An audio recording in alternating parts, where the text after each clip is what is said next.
Halo semuanya, di video pembelajaran kali ini kita akan membahas tentang model pembelajaran komparatif mata kuliah strategi pembelajaran. Namun, sebelum lanjut ke pembahasan, izinkan saya memperkenalkan diri saya terlebih dahulu. Perkenalkan, nama saya Lusekar Arista Florencia dengan NIM 20110210020 dari Program Studi Teknologi Pendidikan semester 3 Universitas Pendidikan Ganesha. Berikut ini subpokok bahasan dari model pembelajaran komparatif. Yang pertama akan membahas mengenai apa sih itu model pembelajaran komparatif dari segi prinsip dan konsepnya. Yang kedua, bagaimana karakteristik model pembelajaran komparatif. Yang ketiga, apa saja sih tipe-tipe model pembelajaran komparatif. Dan apa saja sintaks model pembelajaran komparatif. Nah, untuk itu, mari kita bahas satu persatu. Yang pertama mengenai apa sih itu model pembelajaran komparatif? Nah, dari segi pengertian dan definisi menurut para ahli, yang pertama, menurut Suprijono tahun 2009, halaman 54 mengatakan bahwa pembelajaran komparatif adalah konsep yang lebih luas, meliputi semua jenis kerja, kelompok termasuk bentuk-bentuk yang lebih dipimpin oleh guru atau diarahkan oleh guru. Kemudian, model pembelajaran komparatif adalah pendekatan pembelajaran yang berfokus pada penggunaan kelompok kecil siswa untuk bekerja sama dalam memaksimalkan kondisi belajar untuk mencapai tujuan belajar. Menurut Sugianto tahun 2010, halaman 37. Kemudian, pembelajaran komparatif adalah strategi pembelajaran yang melibatkan partisipasi siswa dalam satu kelompok kecil untuk saling berinteraksi. Menurut Nurul Hayanti dalam Rusman 2012, halaman 203. Lalu, dalam sistem model pembelajaran komparatif ini, siswa memiliki dua tanggung jawab, yaitu mereka belajar untuk dirinya sendiri dan membantu sesama anggota kelompok untuk belajar. Pembelajaran komparatif tidak sama dengan sekedar belajar dalam kelompok, namun ada unsur pelaksanaan pembelajaran komparatif yang benar arahnya. Kemungkinan guru mengelola kelas dengan lebih efektif dan proses pembelajaran tidak harus belajar dari guru kepada siswa, tetapi siswa dapat saling membelajarkan sesama siswa lainnya.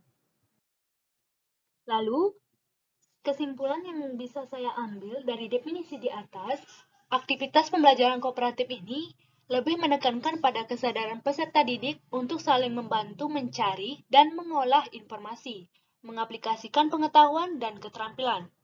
Di mana tujuan pembelajaran komparatif ini adalah melatih keterampilan sosial seperti tenggang rasa, bersikap sopan terhadap teman, mengkritik ide orang lain, berani mempertahankan pikiran yang logis, dan berbagai keterampilan yang bermanfaat untuk menjalin hubungan interpersonal. Lalu berikut ini ada pun prinsip-prinsip pembelajaran komparatif. Nah, pembelajaran komparatif ini saling ketergantungan positif, di mana dalam pembelajaran komparatif, keberhasilan suatu tugas sangat tergantung pada usaha yang dilakukan setiap anggota kelompoknya. Yang kedua, tanggung jawab perorangan, di mana setiap anggota kelompok dalam kelompok komparatif memiliki tugas dan tanggung jawab perorangan, agar siswa merasa bertanggung jawab untuk melakukan yang terbaik. Kemudian, interaksi tatap muka. Interaksi tatap muka akan memberikan pengalaman yang berharga kepada setiap anggota kelompok untuk bekerja sama, menghargai setiap perbedaan, memanfaatkan kelebihan masing-masing anggota, dan mengisi kekurangan masing-masing. Yang keempat, komunikasi antar anggota. Dalam komunikasi yang baik tersebut, siswa harus dapat saling mempercayai, saling menerima, saling mendengarkan pendapat, dan mendukung serta mampu menyelesaikan masalah. Dan yang terakhir, evaluasi proses kelompok.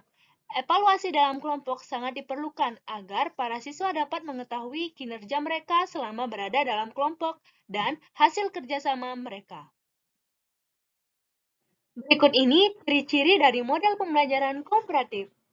Ciri yang pertama yaitu belajar bersama dengan teman. Selanjutnya, selama proses belajar terjadi tatap muka antar teman. Berikutnya, siswa akan lebih aktif.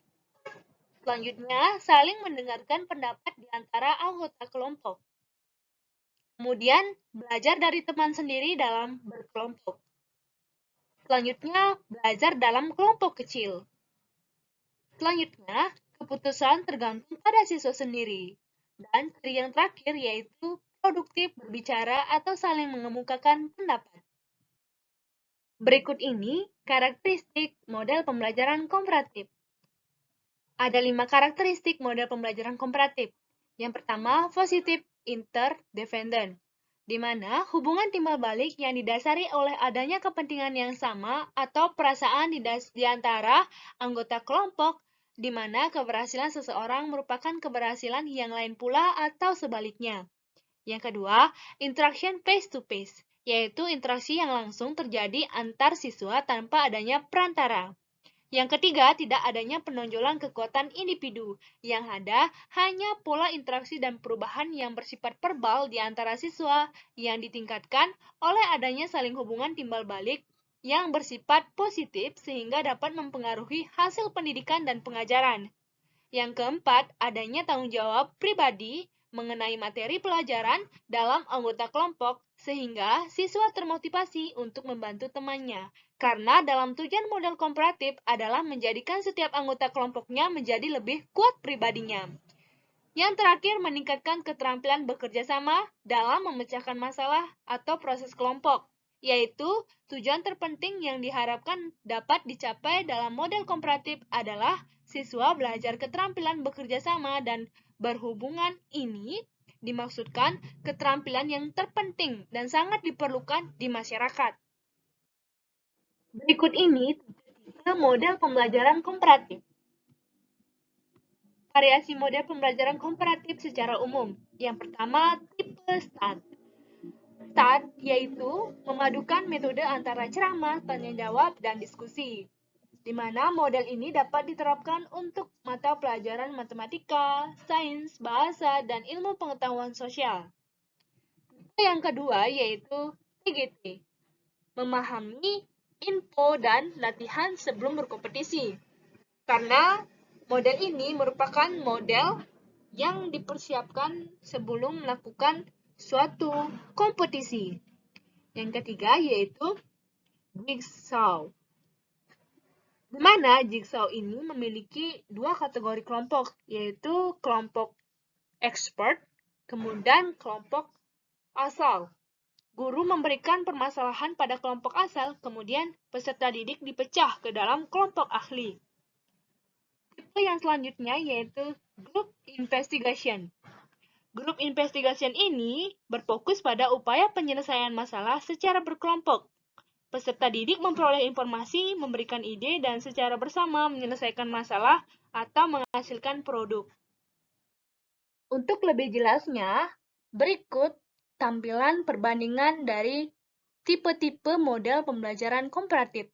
Dilihat dari aspek, kemudian dari tipe-tipe model pembelajaran komparatif. Aspek tujuan kognitif. STAD, informasi ke akademiknya sederhana. Jigsaw, informasi akademiknya juga sederhana. Investigasi kelompok mengalami peningkatan di mana informasi akademik sudah ke tingkat tinggi dan keterampilannya inquiry. Kemudian pendekatan struktural, informasinya masih akademik sederhana. Kemudian dari aspek tujuan sosial, STAD, kerja kelompok dan kerjasama. Jigsaw, kerja kelompok dan kerjasama juga. Investigasi kelompok, kerjasama dalam kelompok yang lebih kompleks. Kemudian pendekatan struktural, keterampilan kelompok, dan keterampilan sosial. Aspek struktur tim. STAD, kelompok heterogen 4-5 anggota. Jigsaw, kelompok belajar heterogen 5-6 anggota dan menggunakan pola kelompok asal dan kelompok ahli. Kemudian investigasi kelompok belajar 5-6 anggota heterogen. Kemudian pendekatan struktural bervariasi, bisa berdua, bisa bertiga, bisa berkelompok 4-6 anggota. Aspek pemilihan topik pelajaran. STAD biasanya dari guru. Jigsaw juga biasanya dari guru. Investigasi kelompok itu biasanya dari siswa. Pendekatan struktural dari guru. Nah, pembahasan yang selanjutnya yaitu sintaks model pembelajaran komparatif yang meliputi 6 fase. Fase yang pertama yaitu menyampaikan tujuan dan memotivasi peserta didik. Guru menyampaikan tujuan pembelajaran yang ingin dicapai dan memotivasi peserta didik untuk belajar. Fase yang kedua, menyajikan informasi. Guru menyajikan informasi kepada peserta didik dengan ceramah, demonstrasi, diskusi, dan atau melalui bahan bacaan. Fase yang ketiga yaitu mengorganisasikan peserta didik ke dalam kelompok-kelompok belajar.